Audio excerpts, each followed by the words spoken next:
Eh, bueno, yo quería acercar el micrófono, pero para que me puedan escuchar de mejor manera. Lo vamos a tener aquí.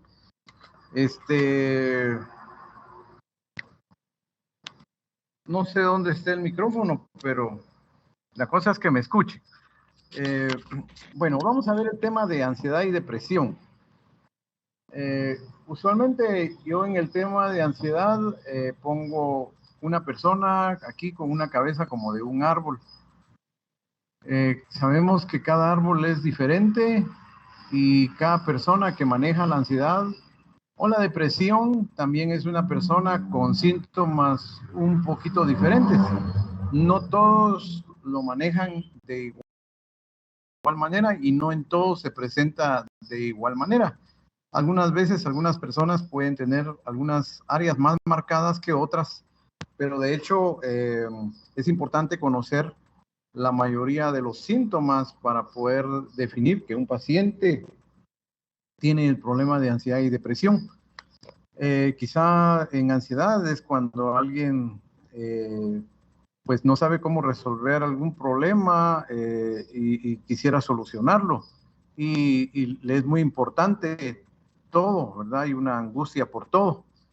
En cambio, en la depresión podríamos decir que hay una indiferencia por todo, ¿verdad? Pero hay muchos casos de pacientes que tienen ambos, tienen tanto ansiedad como depresión. Aquí tenemos un versículo en donde vemos que la situación de ansiedad se da en todas las personas, manejen o no manejen una religión, manejen o no manejen un estado de situación moral o no, la ansiedad siempre se va a presentar. Este es un versículo para las personas eh, que tienen una fe y dice acá, dice, ustedes viven siempre angustiados, siempre preocupados. Vengan a mí y yo los haré descansar. Nos está diciendo entonces que la ansiedad puede ser un estado de angustia o un estado de preocupación, que la persona muchas veces no sabe a dónde llevarlo. Y aquí es donde en este versículo bíblico nos está diciendo, quien habla, que esa situación de angustia o esa situación de preocupación la pudiéramos llevar en oración creyendo que hay alguien que puede responder ante esa situación que estamos viviendo. Se menciona que un 20 a un 25% de los pacientes que acuden a la consulta en medicina general, pues van a tener algún tipo de trastorno emocional, llamémosle, ¿verdad? Trastornos afectivos como ansiedad y depresión, y que muchas veces puede ser de carácter leve, pero sí hay un porcentaje. Por ejemplo, hoy vimos a una persona paciente que mencionaba dolor precordial o palpitaciones únicamente, pero que al ir preguntando puede tener otros síntomas de ansiedad, pero no son los principales, ¿verdad? Y algunas veces, pues esta persona la referimos con, tenía otro problema que se sugestionan o piensan que pueden tener alguna otra enfermedad. Entonces, pues también puede ser otro síntoma de ansiedad, ¿verdad? Empiezan a ser hipocondríacos o empiezan a somatizar problemas que muchas veces uno dice, bueno, esto es producto de ansiedad, pero hay personas que hasta que no se le demuestra que es un problema de ansiedad y no se le demuestra con exámenes y no se le demuestra, pues no se dan por satisfechos, ¿verdad? Pero aquí nos menciona que un porcentaje de un 20 a un 25 sí van a acudir a la consulta como parte de un problema emocional, ¿verdad? Entonces, el término ansiedad es un sentimiento de tensión. O sea, y aquí dice un sentimiento de transitorio puede ser. Puede presentarse de diferentes maneras. Por eso decimos que la ansiedad es como una rama de un árbol que puede presentar diferentes tamaños y diferentes formas. Eh, Aquí cuando nos dice que puede ser la ansiedad un ánimo transitorio de tensión, puede ser, por ejemplo, cuando ustedes tienen un examen, cuando ustedes tienen que declarársele a la novia o cuando la tienen que cortar, ¿verdad? Hay una situación de ansiedad o de tensión. Yo recuerdo un paciente que tuve que llegaba con la novia y cuando la abrazaba eyaculaba. Era mucho su ansiedad y la tensión que manejaba. Entonces, el término ansiedad puede ir desde una tensión leve por un examen, puede ser por alguna situación de pedir un trabajo, llegar a un lugar en donde no conoce uno a nadie, etcétera, etcétera, ¿verdad? O incluso yo manejo tensión cada vez que me voy de vacaciones, porque digo, bueno, ¿cómo irá a estar este viaje? ¿A dónde voy? Pues a veces son lugares que uno no conoce, pues lo pueden hacer manejar un poco tensión. Y tal vez no lo manejo cuando voy solo, sino lo manejaba cuando llevaba toda la familia porque sentía una cierta responsabilidad. Entonces, puede ser transitorio, ¿verdad? Pero también puede ser que uno maneje tensión ante una situación, un peligro, o sea, se desarrolla una situación de miedo que lo hace a uno manejar un aspecto de tensión, miedo, podría ser miedo a ir de noche a algún lugar, miedo a pasar por una calle que uno ha escuchado, que han asaltado, hay una situación, ¿verdad?, que se manifiesta como ante un peligro, definitivamente. Y un deseo intenso también, cuando alguien quiere tanto algo que también empieza a manejar ansiedad. Era el caso que les decía de este paciente que eyaculaba cuando abrazaba a la novia. ¿No? Un deseo intenso. Ya mero. Ahí va, ahí va. Pues ya, ya agarrando forma. Tenemos también una respuesta ante una situación de estrés que estemos viviendo. Y también tenemos una ansiedad ante un estado de sufrimiento mórbido, o sea, una enfermedad crónica de un familiar o alguna situación, un accidente, por ejemplo, alguien se cae de la moto, lo atropellan, está manejando un estado de mucho estrés o de mucha ansiedad. La etiología de la ansiedad pueden haber factores predisponentes genéticos. Hay personas que van a manejar más ansiedad que otras personas. Van a haber factores psicosociales, medio ambiente, factores traumáticos, factores psicodinámicos, que ahí estaríamos un mecanismo de defensa o de negación, factores de conocimiento, factores de conducta y de condicionamiento. O sea que la etiopatogenia de manejar la ansiedad pues puede ser variable, ¿verdad? Entonces, cuando vemos a un paciente con ansiedad, eh, también es importante ver si no hay alguna enfermedad médica, ¿verdad? O también si se refiere a algún efecto secundario de medicamentos o de algún tipo de droga. Por ejemplo, uno puede manejar ansiedad después de haberse embriagado, ¿no?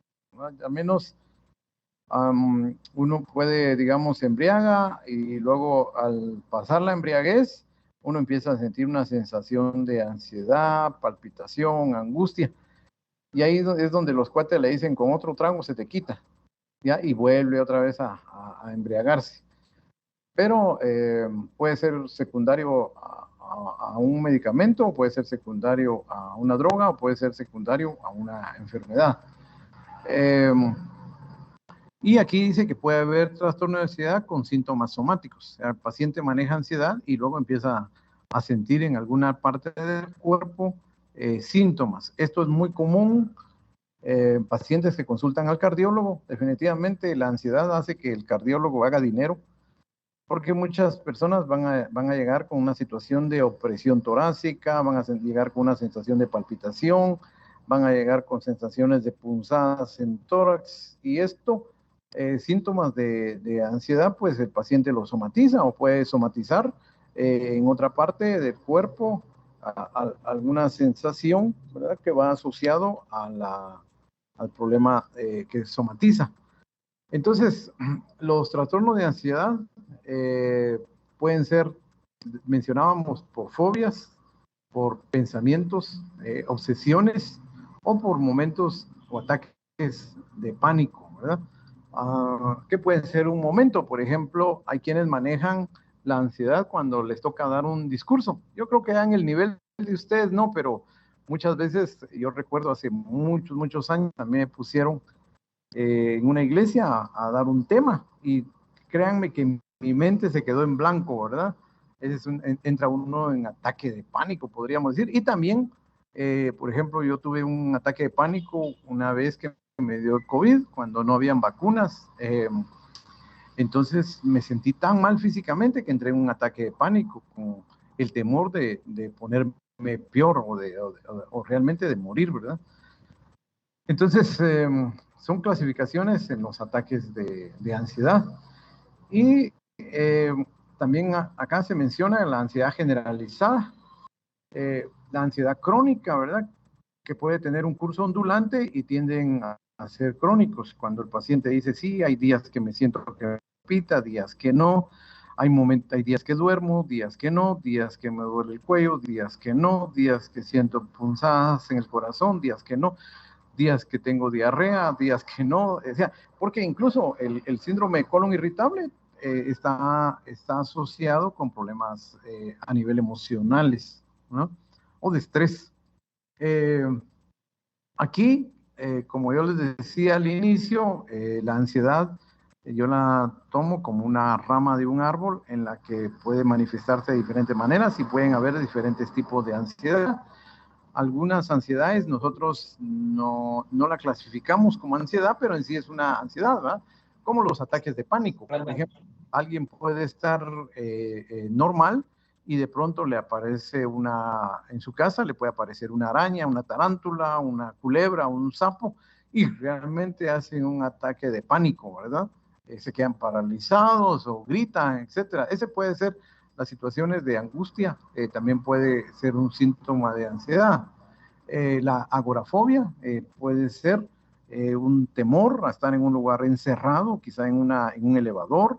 Un amigo que yo tengo no le gusta viajar en avión porque le da pánico, ¿verdad? Porque ella tuvo una mala experiencia en el que el avión se les cayó. Lo bueno es que no se había elevado mucho.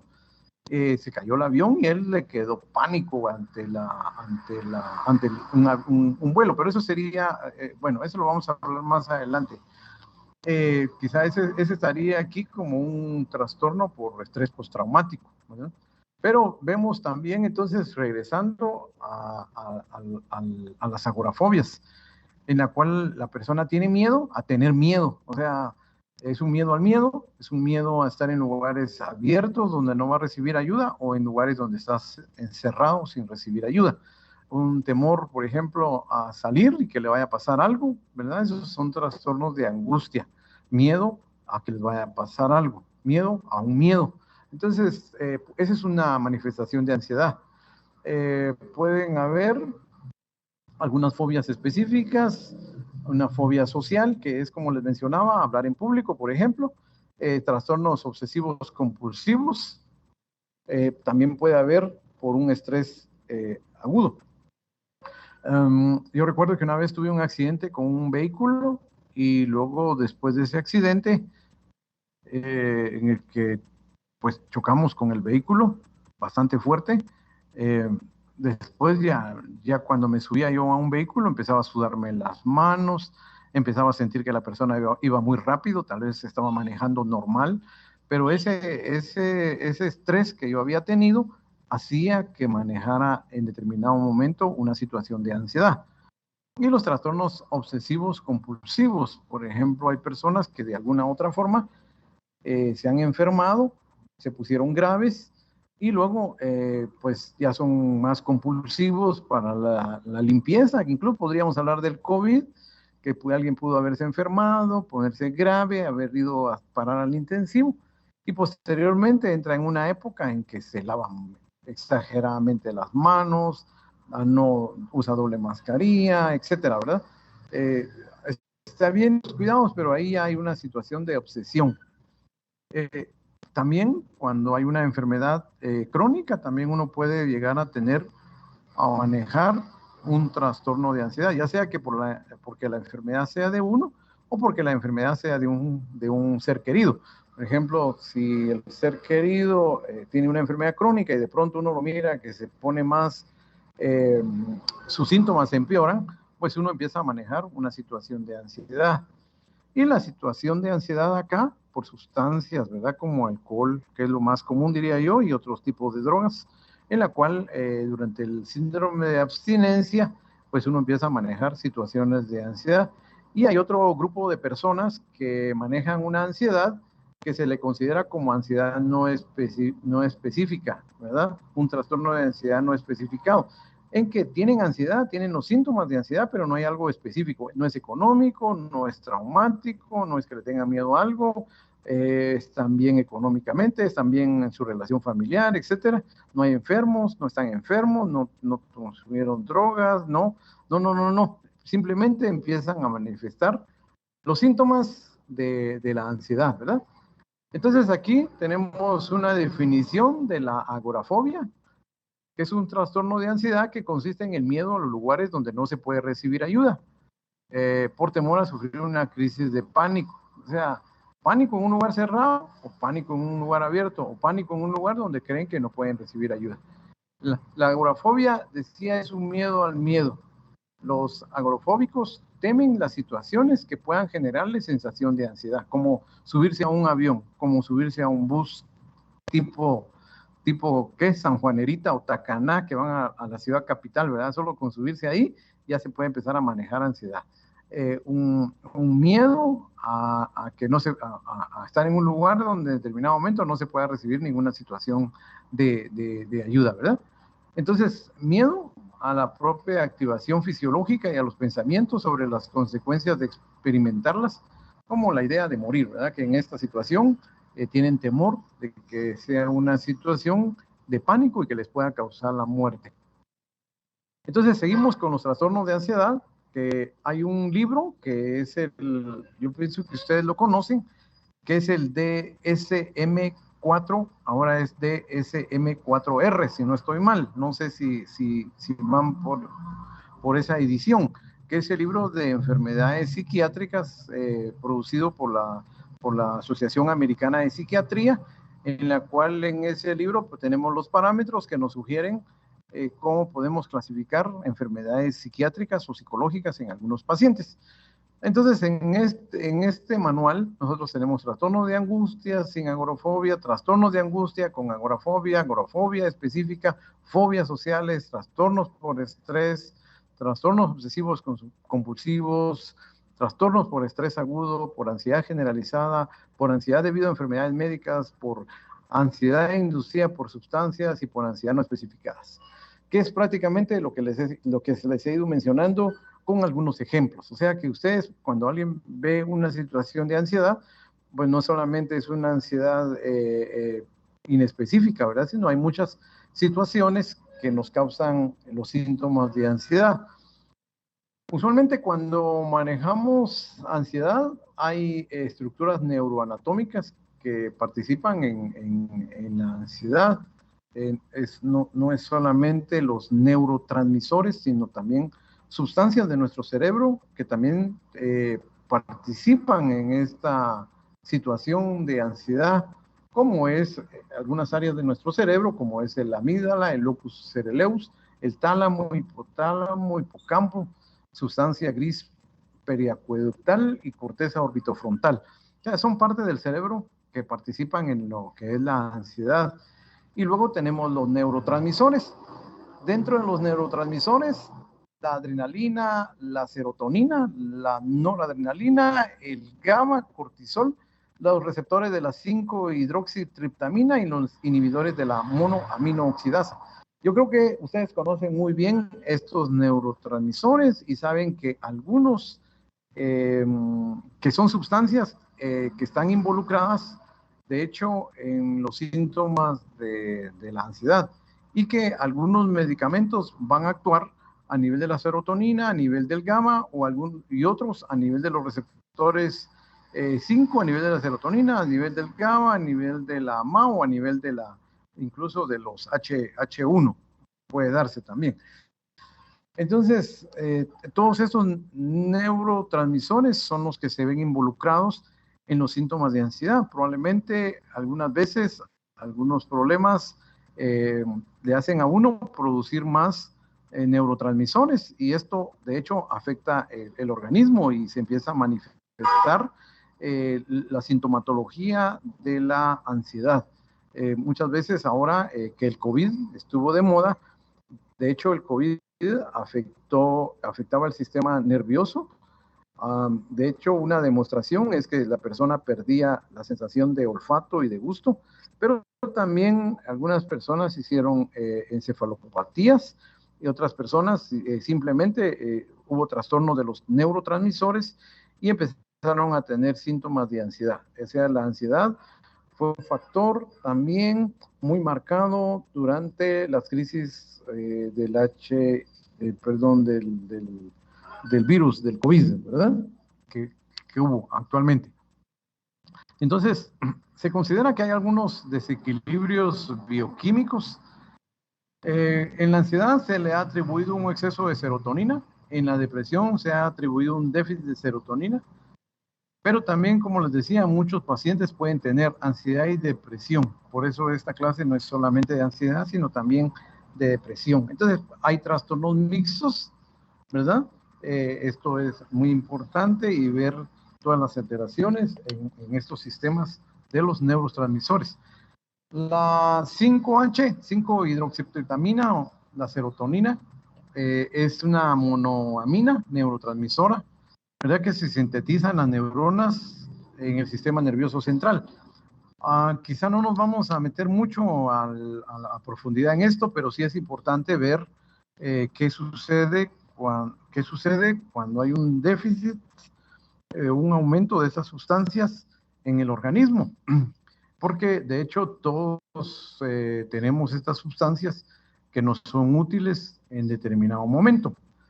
Entonces, se cree que la serotonina representa un papel importante como un neurotransmisor y actúa en los problemas de ira, en agresión, en la temperatura corporal, en el humor, en el sueño, en las situaciones de vómito, en la sexualidad y en el apetito. O sea, los neurotransmisores tienen mucho que ver con respecto a la serotonina, a la 5-hidroxiaptatamina y a los neurotransmisores en la acción de lo que decíamos: ira, agresión, temperatura, sueño, vómito, sexualidad. Incluso algunos ansiolíticos no son, hay medicamentos ansiolíticos, hay benzodiazepinas que específicamente no son para ansiedad, sino solamente se utilizan para inducir el sueño, para disminuir el vómito, para aumentar el apetito. También son algunas benzodiazepinas que se utilizan no necesariamente para ansiedad, pero se utilizan para estas otras cosas como apetito, vómito, sueño, ¿verdad?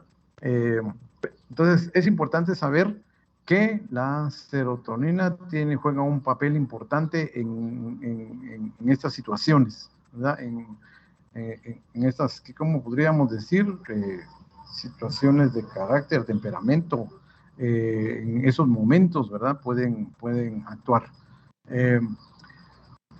La serotonina es una monoamina neurotransmisora, se sintetiza en las neuronas, en el sistema nervioso central, ¿verdad?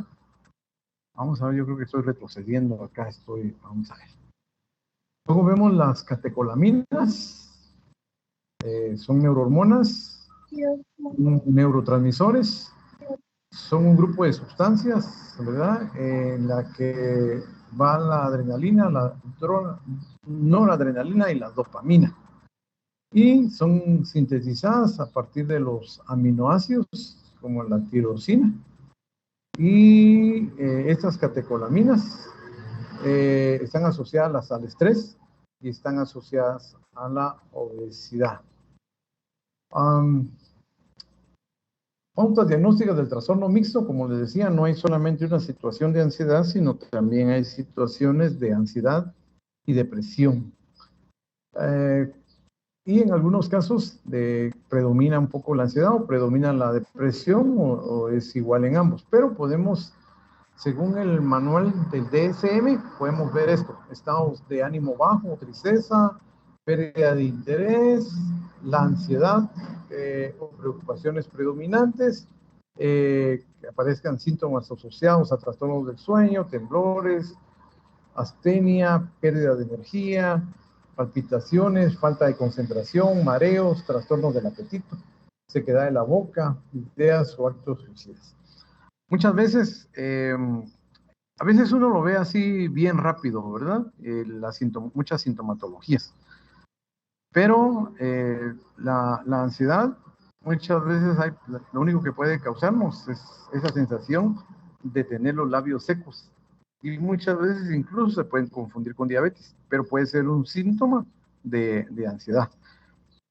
La falta de concentración, la situación de que a muchas personas se les olvida todo como un síntoma de ansiedad, las palpitaciones, que son muy comunes, la falta de apetito, y ver si hay ideas o actos suicidas para pensar que se está combinando una ansiedad con una situación de depresión.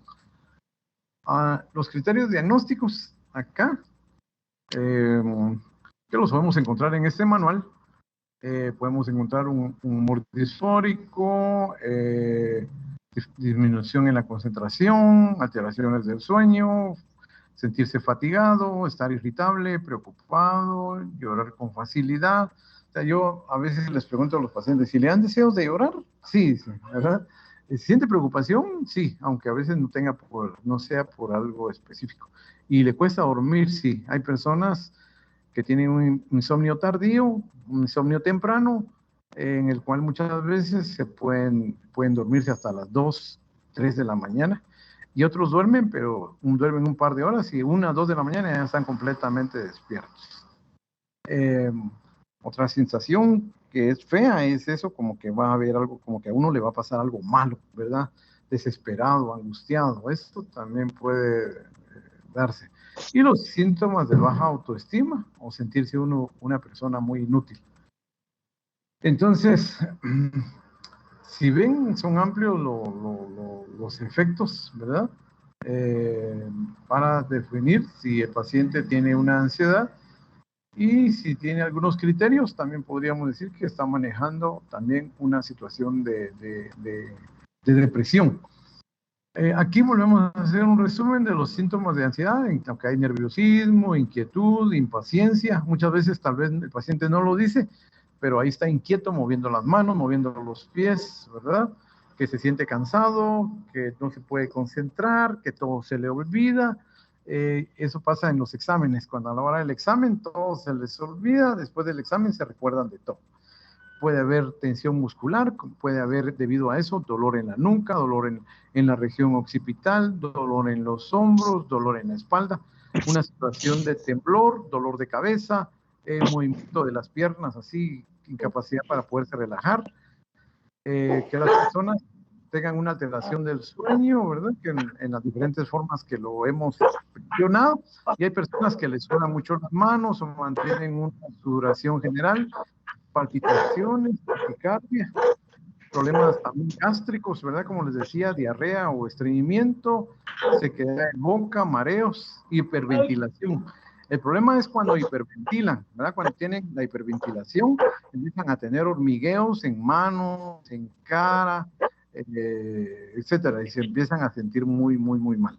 Entonces, si se dan cuenta, la ansiedad no es solamente la sensación que la persona se sienta nervioso, sino pueden tener muchos de estos síntomas y pueden seguir somatizando otra serie de síntomas. ¿Qué hacer? ¿Qué tratamiento darles? Pues es importante tener una buena empatía con el paciente, ser comprensivo con el paciente, tener una buena relación médico-paciente, poderle explicar bien, poderle dar una psicoeducación, mencionarles técnicas de relajación, el yoga, la concentración mental, hacer ejercicio. Yo solo les digo, hagan ejercicio, porque les puede ayudar, pero también se pueden usar técnicas de relajación y el tratamiento farmacológico, o en determinado momento que no nos responde, pues referirlo a un psiquiatra o a un psicólogo. En casos que necesiten ustedes referir a un psiquiatra o a un psicólogo en lo que ustedes se gradúan, pues aquí estamos a las órdenes en Clínicas Bendición por la tarde, pues viene un psiquiatra. Entonces, estamos para servirles acá también, haciendo propaganda. Bueno, los ansiolíticos, ay, de veras que hoy le iba a pedir que él diera la clase y se me olvidó. Bueno, los ansiolíticos, aquí les estoy marcando las benzodiazepinas, que son ansiolíticos. Yo quiero aclararles que hay muchas benzodiazepinas, pero que no son exactamente ansiolíticos. Yo quiero que sepan que lo que tenemos en este listado son los ansiolíticos, ¿ya? Porque probablemente ustedes dirán, pero aquí faltó tal otro producto, aquí faltó otro. Sí, pero algunos son puramente inductores de sueño o que tienen otro tipo de acción. Pero prácticamente los benzodiazepínicos más comunes que nosotros encontramos fácilmente en el comercio son estos: el diazepam, el lorazepam, el alprazolam, el clordiazepóxido, el oxazepam y el clonazepam. Algunos de estos medicamentos fueron hechos para pacientes con convulsiones, como el clonazepam, pero que se usa también como ansiolíticos. Otros medicamentos que a mí me gusta utilizar mucho es el alprazolam como ansiolítico, pero existen otros medicamentos como el clordiazepóxido que tiene más un efecto músculo relajante también, ¿verdad? Entonces, pero les quiero mencionar estos 4 productos. Quizá algunos tienen efecto más prolongado, como el clonazepam, y otros como el alprazolam, que hay que usarlos si el paciente tiene realmente mucha sintomatología de ansiolítico. Otra recomendación es usar dosis plenas. En dosis plenas me estoy refiriendo a que hay que usarlo 3 veces al día, por lo menos, la tableta, ¿verdad? O como en el diazepam, incluso cada 6 horas, incluso, ¿verdad? Cada 4 o cada 6 horas. Muy bien, ahí van a ir conociendo poco a poco las dosis, pero esos son los ansiolíticos. Aquí les tengo algunas dosis de estas benzodiazepinas que se utilizan. El alprazolam puede haber de 0.25 a 0.50 3 veces al día, como les había mencionado. El clonazepam, usarlo solamente antes de dormir. El diazepam, pues para no tener muy sedado al paciente, se puede usar antes de dormir. El bromazepam 3 veces al día y el lorazepam también 3 veces al día. El efecto principal de todos estos ansiolíticos es somnolencia y mucha relajación. Pero cuando realmente tenemos un paciente que sí lo amerita, tenemos que usar dosis plenas. Al hablar de dosis plenas, estamos hablando de usarlo 3 veces al día. Algunas veces hay algunos pacientes que manejan mucho crisis de ansiedad o ataques de pánico y uno dice, le voy a dejar solo antes de dormir. Y duermen bien con la pastilla, pero al otro día, durante el día, desarrollan las crisis, los ataques de pánico, la ansiedad, y entonces consideran que la medicina no les funcionó y buscan otro médico. Entonces, para evitar eso, nosotros hacer el plan educacional de que la tiene que tomar 3 veces al día si realmente está manejando ansiedad, y luego hay pacientes con ansiedad realmente o ataques de pánico que ustedes le pueden dar 3 veces al día y como que le dieran un dulce, ¿verdad? No les dan nada de somnolencia y casi no hay mayor efecto secundario, pero sí les ayuda a las crisis de ansiedad. Entonces, no todos los pacientes responden igual, no todos los pacientes van a responder igual a las benzodiazepinas. Yo he tenido amigos a los que yo les he dejado, por ejemplo, el lorazepam o el alprazolam, y toman una pastilla en la noche y al otro día se la pasan durmiendo todo el día, ¿verdad? Pero es porque muchas veces su organismo en sí no está manejando una crisis crónica de ansiedad. O simplemente su organismo responde diferente a las benzodiazepinas. Existe un ansiolítico no benzodiazepínico que es la buspirona, que es la única que encuentra en el comercio. Yo no tengo nada de experiencia en la buspirona, ¿verdad? Pero solo se los puse para anotarle, es la única, es el único ansiolítico no benzodiazepínico.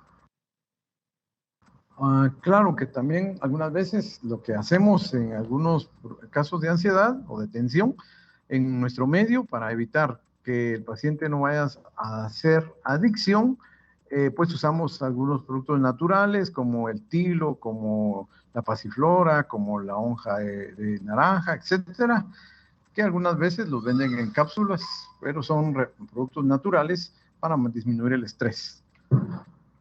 Muy bien, no sé si me siguen escuchando.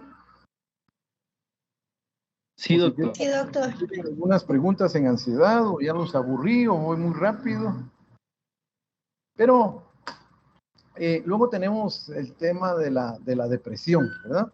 El tema de la depresión, como igual que en la ansiedad, entran en función algunas partes de nuestro cerebro. Se ha visto que cuando se ha hecho una tomografía al paciente, se le ha visto que hay un aumento de la actividad en el tálamo y que hay una disminución de la actividad en el lóbulo frontal. Ustedes saben bien que el lóbulo frontal es el área del pensamiento, ¿verdad? Entonces aquí hay una reducción en el lóbulo frontal. La persona realmente se siente ansioso, ya no actúa el área del pensamiento, sino actúa la actividad en el tálamo. Entonces se ha visto también cómo las actividades en nuestro cerebro cambian cuando tenemos una situación de depresión, ¿verdad?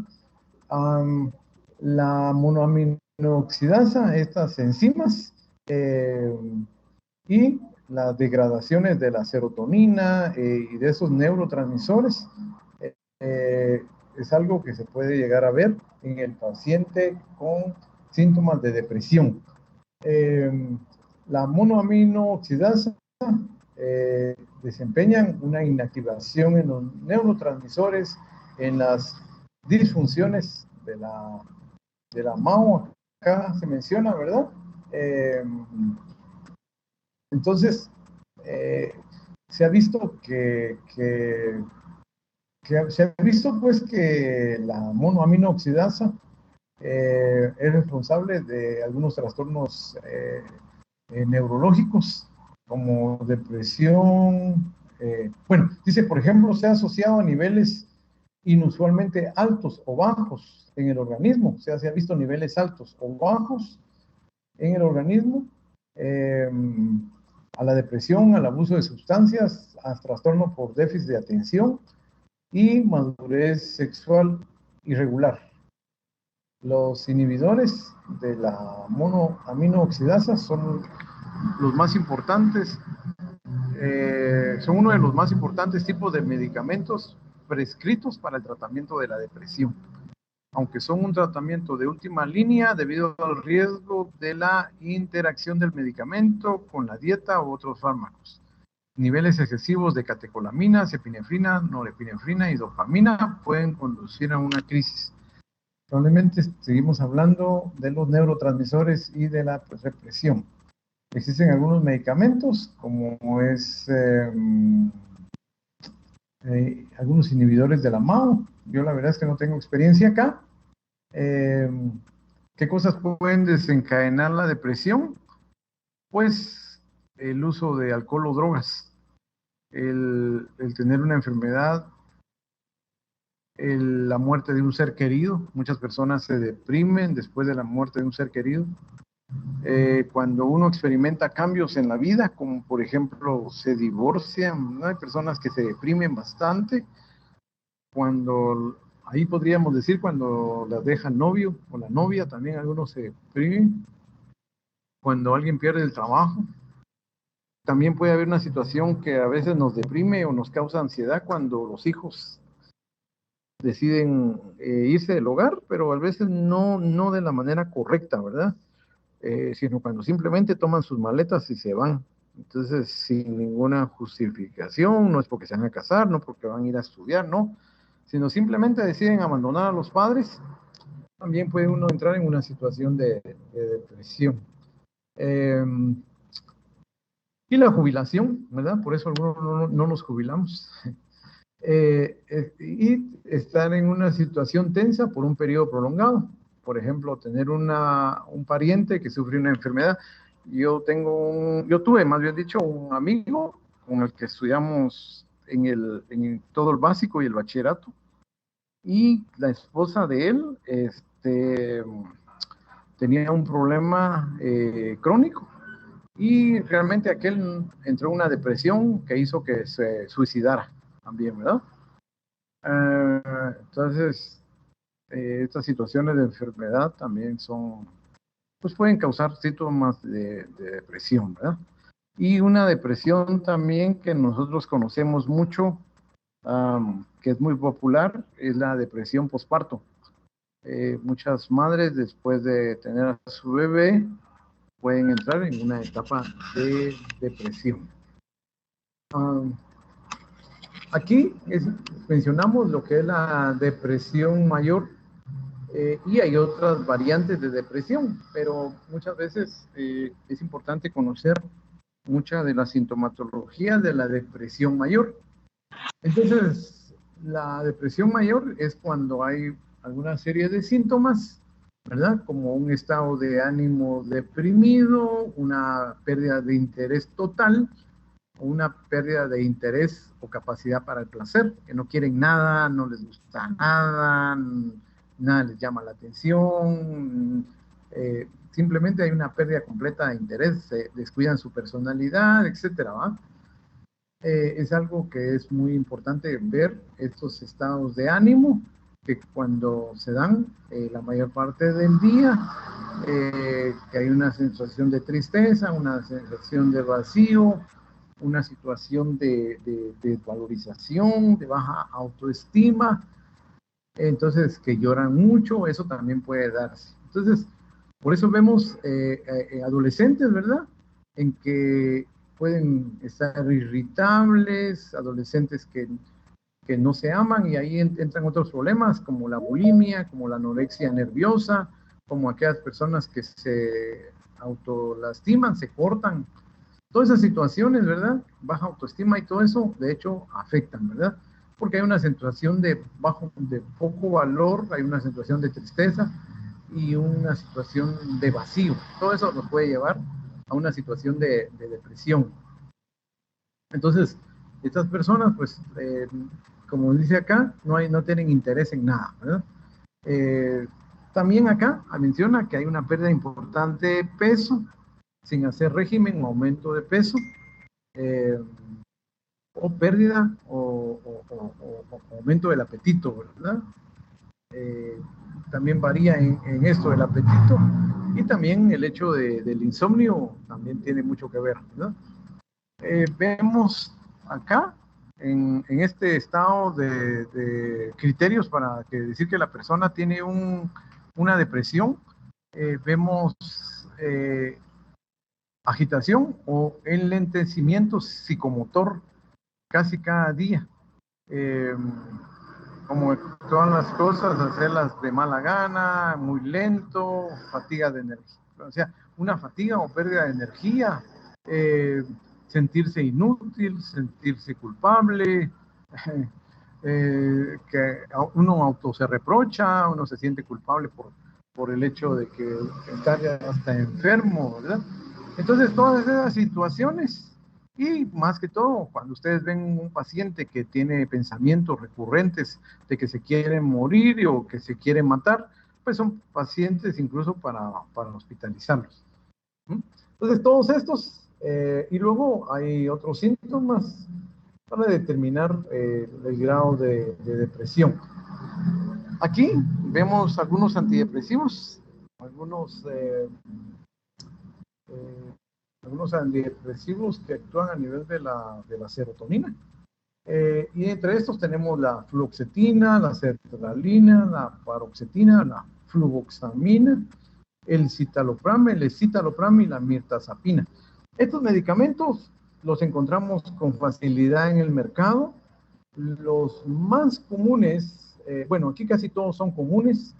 A mí me gusta usar mucho el escitalopram porque un mecanismo de acción del escitalopram es que me ayuda también para la ansiedad. Aunque muchos de estos medicamentos también pueden hacer que la persona, a diferencia de las benzodiazepinas, pueden hacer que la persona le quite el sueño. Yo, por ejemplo, lo que es el citalopram, el escitalopram, La sertralina yo prefiero usarlo durante el día y no en HS, ¿verdad? O horas de sueño. Porque pueden en algunos pacientes si hay un porcentaje que les quita sueño. Existe otro tipo de antidepresivos, como la amitriptilina, nortriptilina, imipramina, desipramina, doxexipina y clomipramina, ¿verdad? Menos usado, pero algunas veces sí lo podemos utilizar dependiendo del caso que estemos manejando. En conclusión, aquí podemos hacer unas recomendaciones frente al estrés. O sea que si en determinado momento manejamos estrés, porque dice que todo lo manejamos en alguna etapa de la vida, pues una de las cosas es dormir bien, comer bien, tener una dieta saludable, hacer ejercicio. Esto realmente todo lo tenemos que hacer, ¿verdad? Tener una buena dieta, dormir bien y hacer ejercicio. Pero también algo que tenemos que hacer es no estar consumiendo alcohol, limitar el consumo de cafeína, nicotina, o cocaína, otras drogas. Si se puede, también ayuda la meditación o técnicas de relajamiento como el yoga o la meditación también. Y tomar descansos, los periodos de descanso son buenos, tomar los domingos. Una de las cosas que yo he visto durante años es que el estudiante de medicina, usualmente cuando un estudiante de medicina asiste a la iglesia, yo he visto una vez que empieza cuarto año de medicina, se olvida de la iglesia, dice que tiene turnos, y es cierto, algunas veces sábado o domingo hay turno, pero la persona debe dedicar un tiempo para la búsqueda de Dios. Ese es otro de mis puntos de vista, ¿verdad? Por eso yo digo que para ayudar un poco al estrés no hay nada como el orar, el leer la Biblia, el escuchar música cristiana, el meditar. Pues son actividades que nos ayudan, es desarrollar la fe para creer que uno se está sano y tomar un tiempo de descanso, un periodo de recreación, echarse un partido, pasar tiempo con personas agradables, que no sean pesimistas, que sean optimistas. Eso también es muy importante, ¿verdad? Nosotros decimos que todo aquel que quiera prosperar en muchas áreas, área financiera, también tiene que buscar con qué personas asociarse. Y aquí menciona buscar libros de autoayuda, ¿verdad? Entonces, no sé qué tanto algunos de ustedes lee aparte de medicina, es tener el hábito de la lectura. Tienen que hacerlo, ¿verdad? Estar leyendo no solamente medicina, sino también es importante libros que nos ayuden al crecimiento espiritual, al crecimiento financiero, al crecimiento emocional, libros que nos ayuden a ser mejores personas, libros que nos ayuden a ser mejores padres, mejores hijos, mejores esposos, etcétera.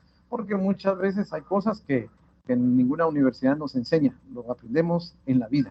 Y que cuando hay situaciones familiares, de hijos, de padres, de económicas, etcétera, de hecho muchas personas empiezan a manejar los problemas de ansiedad.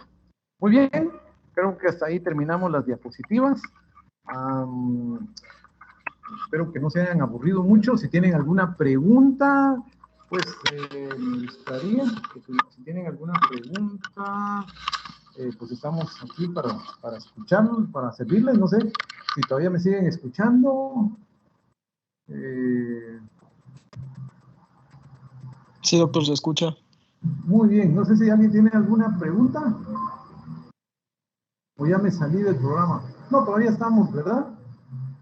Todavía Doctor, estamos. una pregunta. A ver. ¿Qué tan cierto es? Porque de hecho, familiarmente hay una persona que está diagnosticada con ansiedad en mi familia.